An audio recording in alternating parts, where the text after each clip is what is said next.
বাণীর গল্পের আসরে আপনাদের স্বাগত জানাই। আজ আপনাদের পড়ে শোনাব শ্রী আশুতোষ মুখোপাধ্যায়ের লেখা একটি ছোট গল্প, পিক পয়েন্ট। শুরু করছি। ঘটনাটা শুনেছিলাম এক নামী অ্যাডভোকেট বন্ধুর মুখে। সেও কোনো রকম প্রস্তুতি নিয়ে শুনিনি। ছুটির দিনের বেশি বেলায় তার ফাঁকা দপ্তরে বসে গল্প করছিলাম। গেটের সামনে প্রকাণ্ড একটি ঝকমকে গাড়ি এসে থামল। যে ভদ্রলোক নামলেন ওই গাড়িতে তাকে অন্তত মানায় না। পায়ে চটি, পরনে মোটা তাঁতের ফর্সা ধুতি, গায়ে আধ ময়লা সিল্কের ফতুয়া, মাথায় কদমছাড় চুল। দেখলে মনে হবে কোনো অবস্থাপন্ন ক্লায়েন্টের বয়স্ক এবং এককালের শৌখিন মুহুরি প্রয়োজনে মালিকের গাড়ি নিয়ে এসেছে। কিন্তু অ্যাডভোকেট বন্ধুর মার্জিত ব্যস্ততা এবং অভ্যর্থনা দেখে মনে হলো গাড়ির মালিক ইনিই হবেন। বসা থেকে উঠে দাঁড়িয়ে হাসি মুখে বন্ধু দুহাত জুড়ে কপালে ঠেকালো। আসুন বীরেশ্বরবাবু, আসুন। এত বেলায় সশরীরে নিজে চলে এলেন, একটা টেলিফোন করলেই তো হতো। বসুন বসুন। অতএব আমিও ভালো করে লক্ষ্য করলাম ভদ্রলোককে। বয়স 60-এর কিছু নিচেই হবে। উঁচু লম্বা সৌম্যকান্তি, কিন্তু বিষণ্ণ বদন। ধীরে সুস্থে বসলেন তিনি, ঘাড় ফিরিয়ে আমাকে দেখলেন এক পলক। আমি বসে থাকবো কি পাশের ঘরে উঠে যাব ঠিক করতে না পেরে বন্ধুর দিকে তাকালাম। বন্ধু সামান্য মাথা নাড়ল, অর্থাৎ ওঠার দরকার নেই জানালো। তারপর ভদ্রলোকের দিকে ফিরে বলল, আপনার সব কিছু রেডি। পার্টি 4.5 লাখ টাকাই হোয়াইট দিতে রাজি হয়েছে। আজ রবিবার, সামনের বুধবার সব লেনদেন হয়ে যাবে। আপনি সেদিন ঠিক 11টায় রেজিস্ট্রি অফিসে আসুন। আমি তার আগেই ক্লায়েন্ট নিয়ে উপস্থিত থাকব। জবাবে ভদ্রলোক সামান্য মাথা নাড়লেন। বন্ধু ড্রাফট এগ্রিমেন্টের ফাইলটা তার সামনে এগিয়ে দিল, কিন্তু উনি সেটা স্পর্শও করলেন না। অন্যমনস্কের মতন 2-1 মিনিট বসে থেকে চেয়ার ছেড়ে উঠলেন আস্তে আস্তে। একটু হাসতে চেষ্টা করে বললেন, আচ্ছা চলি, বুধবারে ঠিক সময় দেখা হবে। বন্ধু সঙ্গে সঙ্গে গাড়ি পর্যন্ত এগিয়ে দিতে গেল তাকে। আমার ভেতরটা উৎসুক হয়ে উঠেছে, কারণ এই কালো বাজার আর কালো দিনেও ভদ্রলোক সাদা টাকা চান, সেও 2-10,000 নয়, 4.5 লক্ষ টাকা। বন্ধু ফিরে আসতে জিজ্ঞাসা করলাম, কি ব্যাপার? আর বলো কেন, জলের দরে একটা সোনার খনি বিকিয়ে গেল। টাকা থাকলে নিজেই কিনে নিতাম। খনিটা কি? বার অ্যান্ড রেস্তোরাঁ। পানভোজের যে জমজমাট কেন্দ্রটির নাম শোনালো বন্ধু, বিরসিক হলেও সেই নাম আমার অপরিচিত নয়। প্রতিদিন সন্ধ্যা হতে না হতে হাল ফ্যাশনে সেই সুরালয়ের সামনে সার বেঁধে গাড়ি দাঁড়িয়ে থাকে দেখেছি। এই ভদ্রলোক তার মালিক? হ্যাঁ, বুধবার থেকে মালিকানা বদলে যাচ্ছে। মাস গেলেও ওর থেকে কম করে 1000-10 টাকা রোজগার ছিল ভদ্রলোকের। তা বেচে দিচ্ছেন কেন? মুচকি হেসে বন্ধু জবাব দিল, সেটাই গল্প। সংজ্ঞা অনুযায়ী গল্প হবে কিনা জানি না, ঘটনার অভিনব নজিরটাই শুধু তুলে ধরব। বীরেশ্বর গাঙ্গুলি অনেকটা নিজের চেষ্টা করে পুরস্কারের জোরে সামান্য থেকে বড় অবস্থার দিকে পাড়ি জমিয়েছিলেন। তার সূচনা করে গেছিলেন তার বাবা। মাঝ বয়সে অনেক কাঠ খড় পড়িয়ে একটা গাঁজা আর তাড়ির দোকানের লাইসেন্স জোগাড় করেছিলেন, কিন্তু ভালো রকম সুখের মুখ দেখার আগেই তিনি চোখ বোঝেন।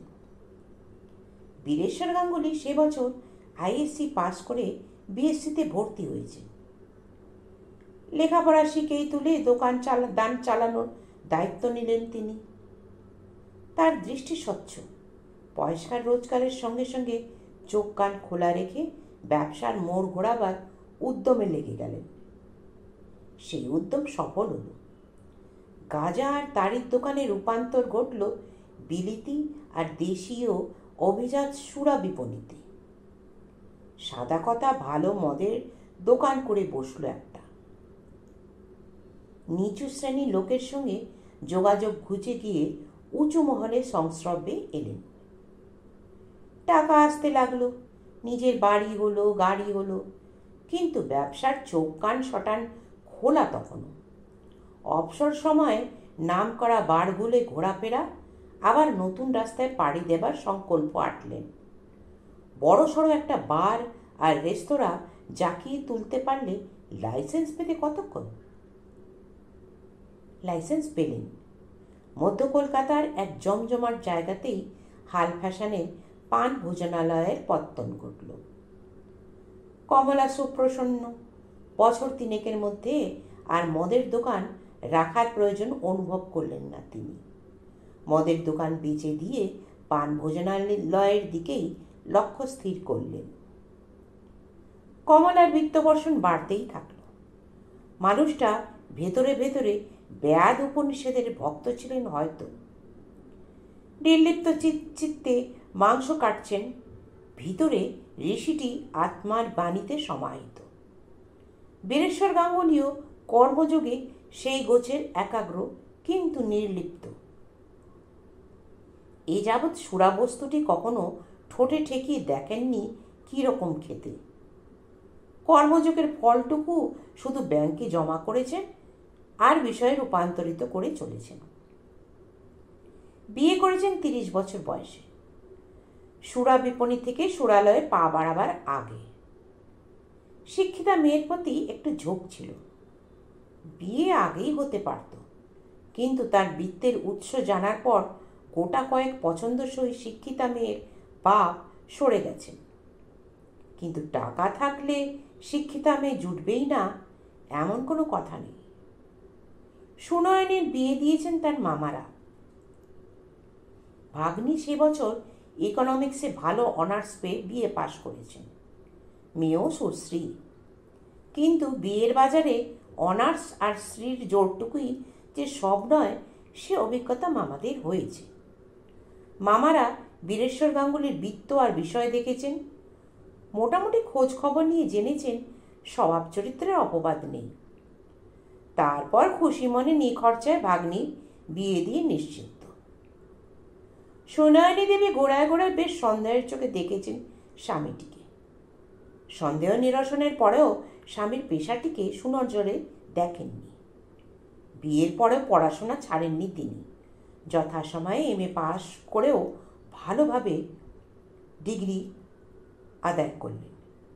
তার আগে মাসে মাসে 350 টাকা মাইনে দিয়ে তাকে বাড়িতে পড়ানোর জন্য প্রফেসর রেখে দিয়েছিলেন বীরেশ্বর গাঙ্গুলি। তার জন্য কৃতজ্ঞতার প্রশ্ন নেই। টাকা আছে বলেই দায়িত্ব পালন করা হয়েছে, এর বেশি কিছু নয়।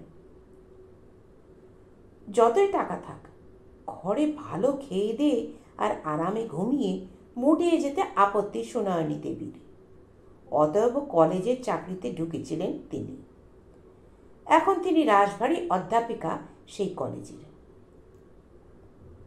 নিজের বিশাল গাড়িতে যাতায়াত করেন। কলেজের প্রিন্সিপাল সহ অধ্যাপিকারা ঈর্ষার চোখে দেখেন তাকে। কিন্তু সুনয়নী দেবীর ধারণা আড়ালে তারা বৃত্তের উৎস নিয়ে, অর্থাৎ স্বামীর সুরালয়ের ব্যবসা নিয়ে আড়ালে আবডালে টিকা টিপ্পণী কেটে থাকেন। বীরেশ্বর গাঙ্গুলি লক্ষ্য করেছেন স্ত্রীটির তার টাকা গাড়ি বাড়ি সবই পছন্দ, শুধু ওই ব্যবসাটি ছাড়া। ব্যবসা সম্পর্কে স্ত্রী শুধু নিরুৎসুক নয়, ভেতরে ভেতরে বীতস্প্রিয় বলেই ধারণা তার। পরপর 3টি মেয়ে তার, ছেলে নেই। বড় মেয়ে অমিতা MA পড়ে, মেজ সুমিতা বিয়ে পড়ে, আর ছোট মেয়ে নমিতা এবার স্কুল ফাইনাল দেবে। মেজ আর ছোট মেয়ের মনোভাব ঠিক বোঝা যায় না। বড় মেয়ে অমিতারও যে বাপের ব্যবসাটি খুব পছন্দ নয়, বীরেশ্বর গাঙ্গুলি সেটা অনুভব করতে পারেন। অথচ মেয়ে 3টি যেন তার বুকের 3খানা হাড়। একটা ছেলের বাসনা ছিল, সেটা টের পেয়ে স্ত্রী নির্লিপ্ত মন্তব্য করেছেন, ছেলে নেই ভালোই হয়েছে, বড় হয়ে সে তো তোমার ওই ব্যবসায়ী দেখতো, স্বভাব চরিত্র মতিগতি কেমন হতো কে জানে, সুখের থেকে স্বাস্থ্যই ভালো। শুনে বীরেশ্বর গাঙ্গুলি মনে মনে আঘাত পেয়েছেন, কিন্তু মুখ ফুটে সেটা ব্যক্ত করেননি। প্রচণ্ড আঘাত আরও পেয়েছেন।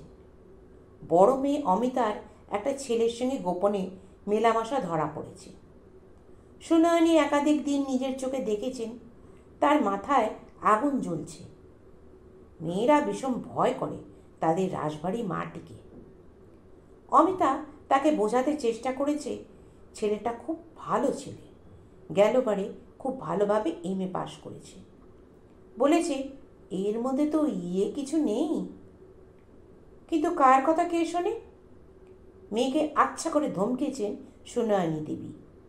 অভিমানে মেয়ে নিজের কানে হাত দিয়ে বলেছে ওই ছেলের সঙ্গে আর মিশবে না, মা নিশ্চিন্ত থাকুক। মা তাতেও ঠান্ডা হতে পারেননি। নির্বিলিক স্বামীকে দু কথা শুনিয়েছেন। বলেছেন কোন লোকের মেয়ে দেখতে হবে তো, এরকম মতিগতি হবে সে আর বেশি কি? অভিযোগ শুনে ভদ্রলোক বিমূঢ়। এরপরে ঘটনাটা ঘটল বড় মেয়ে অমিতার বিয়ের সমস্যা নিয়েই। সুনয়নী মেয়ের বিয়ের জন্য ব্যস্ত হয়ে উঠলেন, আর তিনি ঘরে মেয়ে পুষতে রাজি নন। তার গুরুগম্ভীর তাগিদের চোটে চোখে অন্ধকার দেখলেন বীরেশ্বর গাঙ্গুলি। তার দ্বারা যেটুকু সম্ভব তাই করলেন। সমস্ত বড় কাগজে বক্স নম্বর দিয়ে বিজ্ঞাপন দিলেন। বিজ্ঞাপনের ভাষায় লোভনীয় কিছু চটক ছিল, যার ফলে গাদা গাদা চিঠি আসতে লাগলো। এত চিঠি থেকে বাছাই বাছাই করে সম্ভাব্য পাত্র বের করা এক দুরূহ ব্যাপার। তবু ঠান্ডা মাথায় সেই কাজটি করলেন সুনয়নী দেবী। কার উপর নির্ভর করবেন? এই ছাঁটাই বাছাই বীরেশ্বর গাঙ্গুলি খুব মনোপুত হল না, কারণ স্ত্রীটি ব্যবসায়ী ছেলে মাত্রই বাতিল করে দিলেন। সবকটাই চাকুরি ছেলে বাছাই করলেন তিনি। বড় চাকুরি অবশ্য, কেউ আইপিএস, কিন্তু চাকুরি পাত্রের উপর খুব একটা মোহ নেই বীরেশ্বর গাঙ্গুলির। যত বড়ই চাকুরি হোক, কত আর মাইনে? এর মধ্যে একটা ছেলে তবু মন্দের ভাগ্য, বিলেত ফেরত ইঞ্জিনিয়ার, 1002 টাকার মাইনের চাকরি। লিখেছে আনুকূল্য পেলে স্বাধীন ব্যবসা করার ইচ্ছে। সুনয়নী দেবীর এইটুকুই খারাপ লেগেছে, আর বীরেশ্বর গাঙ্গুলির এইটুকুই ভালো লেগেছে। তিনি ভাবছেন এখানে বিয়ে হলে পরে না হয় 1,00,000 2 লাখ দিয়ে জামাইকে ব্যবসায় নামিয়ে দেবেন। বরাত জোরে এই ছেলেটিকেই পছন্দ হয়ে গেল সবকটের মধ্যে। যেমন স্মার্ট তেমনি সুপুরুষ। বিলেতে বছর 4 কাটিয়ে এসেছে, সেখানেও মোটা মাইনে চাকরি করত, তাই এখানকার চাকরিতে মন ওঠেনি। মেয়ে দেখা দেখি এবং কথাবার্তায় এগোতে থাকলো, লক্ষ্য কেন্দ্রীভূত হয়ে আসতে লাগলো। ছেলেটার চেহারা, আচরণ, কথাবার্তা যত ভাবছেন তত বেশি ভালো লাগছে সুনয়নী দেবীর। যেটুকু খবর সংগ্রহ করা গেছে তাও ভালোই। লোকে জামাই দেখে প্রশংসা করবে, না তার আপত্তি নেই। খবর পেয়েছেন ছেলের পক্ষেই নাকি মেয়ের বাপের কি ব্যবসা শোনার পর খুঁতখুত করছে। সেটা খুবই স্বাভাবিক ভেবেছে সুনয়নী দেবী। যত ভালোই হোক, মদের দোকানের কোনো মালিকের ছেলের সঙ্গে তিনি কি মেয়ের বিয়ে দিতেন? সেদিক থেকে ছেলে খুবই উদার বলতে হবে। ছেলে দুকথায় তার বাবা মায়ের খুঁতখুঁতানি নস্যাৎ করে দিয়েছে। ব্যবসা করেন বলেই যে ভদ্রলোক নিজেও মদ গেলেন তোমাদের কে বলেছে? এই পর্যায়ে আসার পর বীরেশ্বর গাঙ্গুলির চিন্তার স্রোত জটিল খাতে বইতে লাগলো। মেয়েরা তার চোখের মণি, বিশেষ করে বড় মেয়ে তো সব থেকে আদরের। চিন্তা ভাবনা স্বাভাবিক। ছেলেটা কেমন, তার ভেতরের চরিত্রই বা কি, তার কতটুকু জানতে পেরেছেন তিনি। এই এক ব্যবসায় নামার পর মানব চরিত্র, বিশেষ করে তরুণ চরিত্রের ওঠাপড়া তিনি যেমন দেখেছেন তেমন আর কে দেখেছে? রোজ সন্ধ্যা হতে না হতে যারা তার বাড়ি ভিড় করে আসে তাদের বেশিরভাগই তরুণ, অর্থাৎ 22 থেকে 35-এর মধ্যে বয়স। অনেক চেনামুখ ভালো ছেলের অধঃপতন দেখেছে তার এই দুই চোখ। তখন তিনি নিষ্প্রিয়, কিন্তু এখন আর এতটা নিষ্প্রিয় হতে পারছেন না। একটি অতি শিক্ষিত ভদ্র ছেলে বারে এসে তরল বস্তু অঢেল জঠরে চালান করার পর যে মূর্তি ধরে, তাও তিনি অতি নিষ্প্রিয় চোখে দেখে অভ্যস্ত। তার বারে ভাবি জামাইয়ের মুখখানা কখনো দেখেছেন কি না আতিপাতি করে মনে করতে চেষ্টা করলেন তিনি। ঠিক মনে পড়ল না। কিন্তু ওই রকম স্মার্ট ছেলে হামেশাই আসে। এই চিন্তায় ক্রমশ পেয়ে বসতে লাগলো। জানা দরকার, খুব ভালো করে জেনে নেওয়া দরকার। যা দিনকাল আর ছেলে ছোকরাদের যা মতিগতি, মেয়েটা শেষে চিরকাল চোখের জল ফেলবে। এরপর কাগজে সেদিন আবার একটা খবর পড়ে দুশ্চিন্তা চতুর্গুণ পেয়ে বসল মাথায়। হিসেব করে দেখা গেছে আধুনিক কালে 70% উচ্চশিক্ষিত অবস্থাপন্ন ছেলে সুরাসক্ত। 70%? না, খুব অবিশ্বাস করেন না বীরেশ্বর গাঙ্গুলি। চিন্তায় চিন্তায় রাতে ঘুম গেল বীরেশ্বর গাঙ্গুলির। ভেবে চিন্তে যাচাইয়ের একটা পথ বার করলেন তিনি। এতকাল ব্যবসা করার পর সুরাসক্তদের রীতিনীতি কিছুটা জানা আছে তার। যে যার কাজের এলাকায় বার অথবা বাড়ির কাছাকাছি বারে হানা দিয়ে থাকে, এবং যে যেখানে অভ্যস্ত সে সেখানেই গিয়ে থাকে। অতএব পছন্দ মতো দুটো বারের নাম বাছাই করলেন তিনি। একটা ছেলের অফিস এলাকায়, আর একটা তার বাড়ি থেকে 1/2 মাইল দূরে। দুটো বারে যদি সপ্তাহে হানা দেন তিনি বিকেলের কয়েক ঘন্টা পরে, তাহলেই বোঝা যাবে। সপ্তাহে দিন 2 অন্তত আসবে না এরকম পানাসক্তের সংখ্যা বিরল। প্রাণের অধিক আদরের মেয়ের জন্য এটুকু ধকল তাকে পোহাতেই হবে। প্রথম ছেলের অফিস এলাকায় বারে 1.5 ঘন্টা করে কাটালেন দিন 6। বিকেল 6টা থেকে 8:30। কোনার এক টেবিলে অল্প ড্রিঙ্ক আর কিছু খাবার নিয়ে বসেন। এমনিতে কে তাকে 2-2.5 ঘন্টা বসে থাকতে দেবে? সেখান থেকে সেন দৃষ্টিতে খদ্দেরদের আসা যাওয়া লক্ষ্য করেন। শেষে শুধু খাবারটুকু খেয়ে আর গেলাসে জলীয় পদার্থ হাত ধোয়ার বউলে ঢেলে দিয়ে উঠে আসেন। আধা আধির বেশি নিশ্চিন্ত, কিন্তু গোটাগুটি নিশ্চিন্ত না হওয়া পর্যন্ত স্বস্তি নেই। এরপর সন্ধ্যার দিকে দিন 2 ছেলের বাড়ি এলাকার বারে হানা দিলেন একইভাবে। তারপর সম্পূর্ণ নিশ্চিন্ত। তারপর অনেক দিন আরামে ঘুমোলেন বীরেশ্বর গাঙ্গুলি। তারপর দিন সন্ধ্যায় সেই অঘটন। ভদ্রলোক সেদিন খুশি মনে তার নিজের ব্যবসা দেখছেন, বাড়িতে কি ঘটে গেল খবরও রাখেন না। হঠাৎ বাড়ি থেকে টেলিফোন, স্ত্রীর গলা, যেমন গম্ভীর তেমনি ঠান্ডা। এখনই চলে এসো। কেন কেন? এসে শোনো। রিসিভার রাখার শব্দ।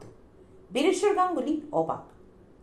তারপরে গাড়ি নিয়ে হন্তদন্ত হয়ে বাড়ির দিকে ছুটলেন।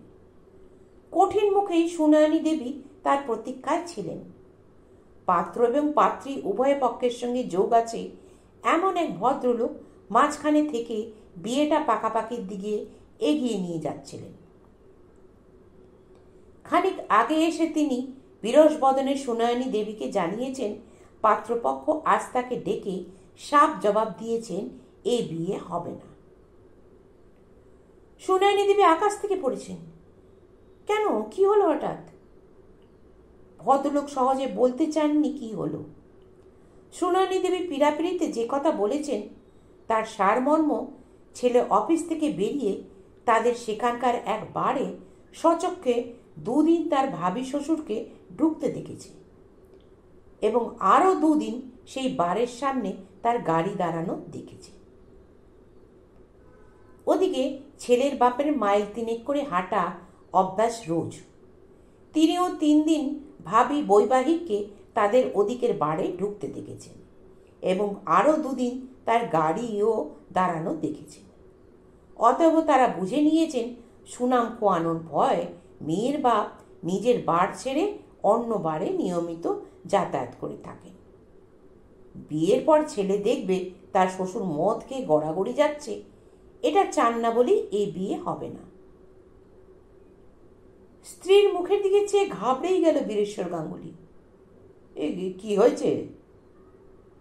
সুনয়নী দেবী 2 চোখে সাদা আগুন ঠিক করছে, জবাব না দিয়ে চেয়ে রইলেন খানিক।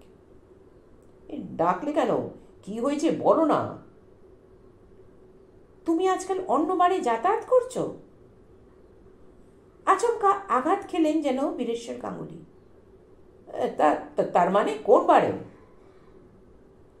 অমিতার যেখানে বিয়ে ঠিক হয়েছিল সেই ছেলের অফিসের দিকের বারে আর তার বাড়ির দিকের বারে একদিন নয়, কয়েকদিন তোমাকে সেসব জায়গায় দেখা গেছে, ঠিক কি না? মাথায় আকাশ ভেঙে পড়েছে বীরেশ্বর গাঙ্গুলি। না মানে আমি। আগুনের ফুলকির মতন ছিটকে উঠে দাঁড়ালেন সুনয়নী দেবী। তীক্ষ্ণ কঠিন স্বরে বলে, মানেটানে শুনতে চাওয়া হয়নি, তুমি গেছিলে কিনা জানতে চাই। হ্যাঁ কি না এক কথায় জবাব দাও। হ্যাঁ, কিন্তু আমি তো। শেষটুকু মুখেই থেকে গেল। যা মুক্ত স্বরের মতো সুনয়নী দেবী শোবার ঘরে ঢুকে গিয়ে সশব্দে দরজা বন্ধ করে দিলেন, এত জোরে যে বীরেশ্বর গাঙ্গুলির মনে হলো কানের পর্দার উপর মস্ত বোমা ফাটল একটা। বন্ধ দরজার দিকে চেয়ে তিনি হতভম্বের মতো দাঁড়িয়ে রইলেন।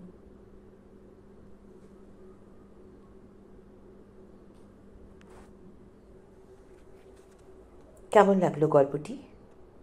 গল্প পাঠ ভালো লাগলে লাইক, কমেন্ট আর সাবস্ক্রাইব করে দেবেন। ধন্যবাদ।